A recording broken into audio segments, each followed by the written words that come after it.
Hey y'all, how's it going? Welcome back. Today we are discussing the Andor official trailer that dropped this week, and I'm so excited to be talking about it. It's a little weird hopping between like the Marvel space and then going back to Star Wars. It's kind of like my head is spinning, but nonetheless, returning back to Andor, which they just revealed, by the way, that Andor is premiering now on September the 21st on Disney Plus, and they're going to be streaming the first 3 episodes. But let's just talk about the trailer because I don't know, at first I came out with like mixed feelings. I was like, I don't know what this is about. I don't know what's going on. I must have amnesia or something because I'm like, duh, this is about the formation of the rebellion as we know it, and it's really about, as we see with Cassian Andor and some of the other people, it's like really starting from the ground up, starting with these foot soldiers, starting with these everyday people, right? These aren't the Jedi, these aren't, you know, powerful people. These are people who are just living their everyday lives and kind of getting fed up with what the Empire is doing. And you know, 5 years before Rogue One, so before all that action takes place, so it's really the fine nitty gritty of the rebellion, and I think it's a kind of interesting snapshot in Star Wars history to look at. And the biggest thing that stuck out to me in this trailer actually is how much screen time Stellan Skarsgård gets in this. I really didn't have a clue about how big of a role he would be playing. I thought it'd kind of be somewhere akin to like Kumail Nanjiani in Obi-Wan series, but it looks like he dominates like a lot of this trailer. It's called Andor, but it looks like we've got, you know, some other big players here, and I actually wanted to start with him first because I think that he's one of the more interesting characters to start focusing on. So I'm skipping ahead to 134 where we start to see what's going on with his character. His name is Luthen Rael, and we see he's getting dressed. He's kind of looking very ornate, kind of rich, and it's kind of different from this look, for example, when he's recruiting Cassian Andor. He's not as extravagant and elaborate. And then hopping back here, right, it's kind of, yeah, this might be his home, who knows, but kind of, you know, showing, it's like, okay, what if he has this kind of, you know, this is a spy show, so what if he is playing this character? What if he is playing this role? And then even here, as we play the audio, we'll hear something that his colleague or partner is telling him. You're slipping. I'm not slipping. I've just been hiding for too long. So, you know, he's slipping and he's been hiding. So something about him, there's something deeper here that meets the eye. And I'm trying to say it as elegantly as possible. Like, for example, here we have him flying this, it's like a freighter ship. It almost looks like the Falcon, but or at least the cockpit. But I guess here, if we were to go with the theory that, you know, he's trying to play this role, he's trying to fit in, he's trying to be like high society, then obviously, okay, it's like, then what's the purpose of that? Why is he dressing up to fit into this? And potentially his partner as well, that might be her. I'm still not familiar with all the characters, especially in this scene here. We see him greeting none other than Mon Mothma.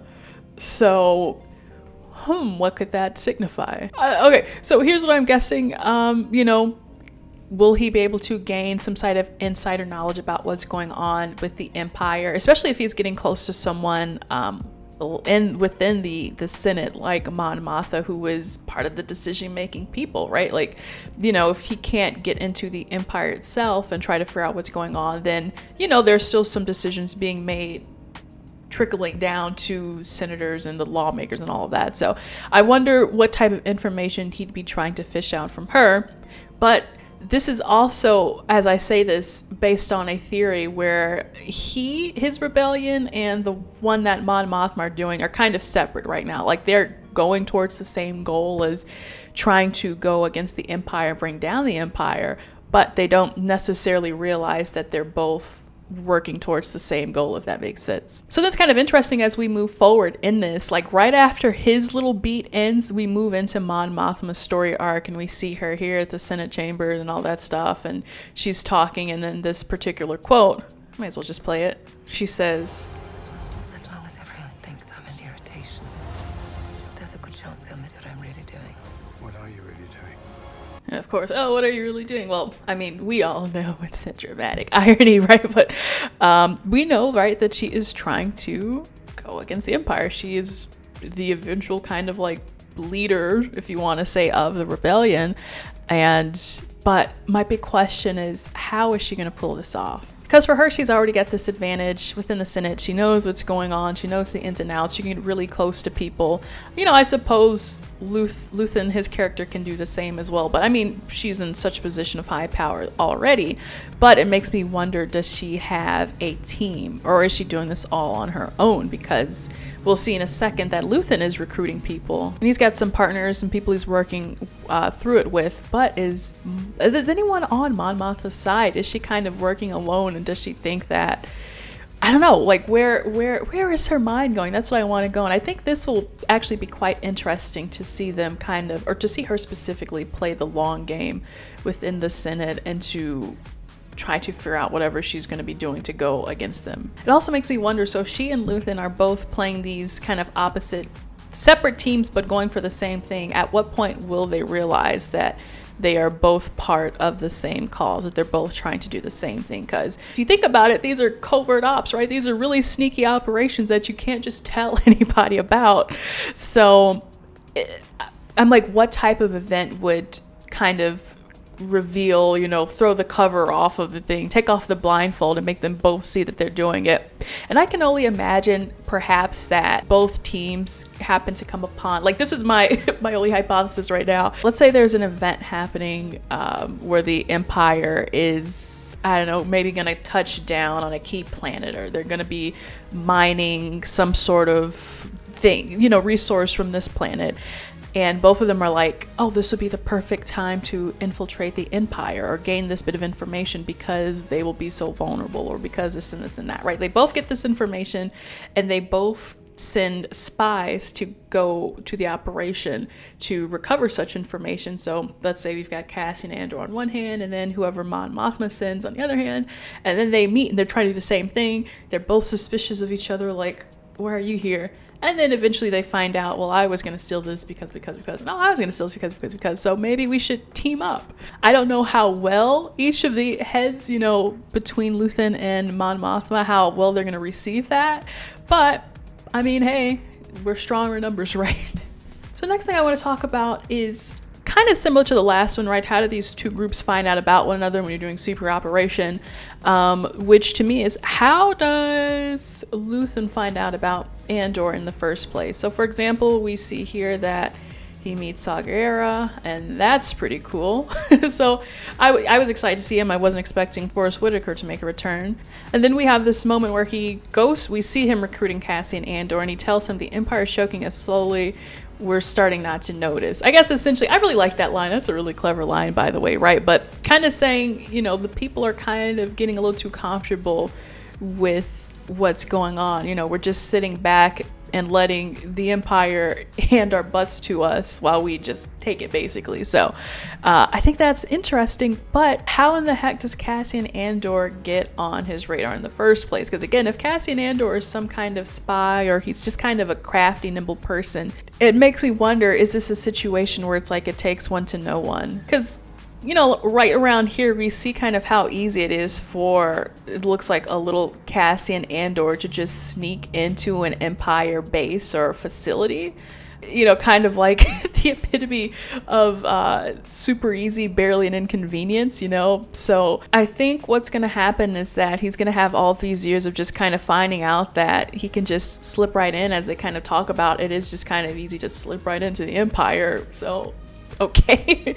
So he'll have some experience doing that, and perhaps because Luthen knows, you know, they're kind of in the same field, maybe Luthen did some spy work during the Clone Wars or something like that. He kind of is able to notice these things, pick out Cassian Andor, and then recruit him. Or potentially Cassian Andor even does something where he slips up just slightly enough for Luthen to be on his trail.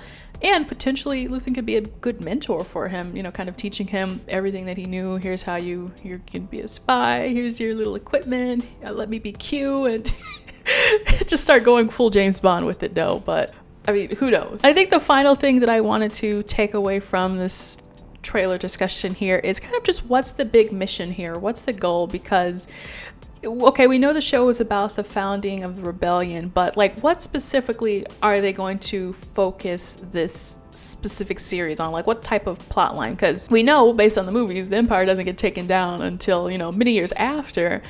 And then also in Rogue One, I think they did an awesome job of kind of answering this question of, you know, how did the rebellion get the plans to the Death Star, right? So that was a great narrative to focus this upon. So again, what are they going to be working on in this? Do see a couple of interesting shots of, it looks like, you know, Cassian Andor in an Imperial uniform, and here it even looks like he's stealing a TIE fighter, so that's pretty cool.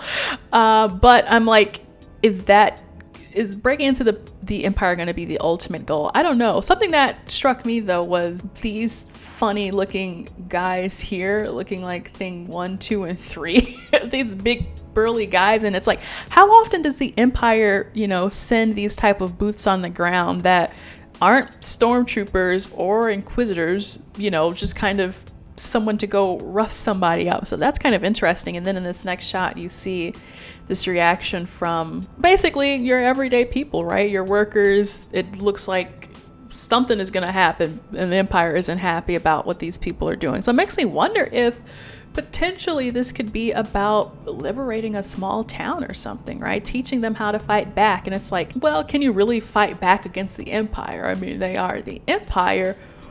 But I mean, you know, if there's a will, there's a way. Even if there's a little bit of hope, they can find a way. And what do we say about hope? Rebellions are built on hope. I had to put that in there specifically. So I think this has the opportunity to have an awesome finale. And then if they're building up towards season 2, we might even end up on like a cliffhanger or something like that. So who knows? But it's looking really good. It's looking just overall really awesome. They've got a lot of great shots in this as well, all using practical sets. I was really blown away to hear that sounds like they tried to use the least amount of CG as possible, which I mean, we all kind of we love that. So looks good to me. Excited to see this and excited to review it as well. I am going to kind of be doing like Obi-Wan Kenobi, where since the first 3 episodes are being released, I am going to review all 3 episodes as a whole, and we can discuss that, just because nothing is really going to be left to mystery if I watch 1 episode and then discuss it in a video and then move on to the next like 5 minutes later. So yeah, we'll be discussing the first half of that when it comes out just after or on September 21st.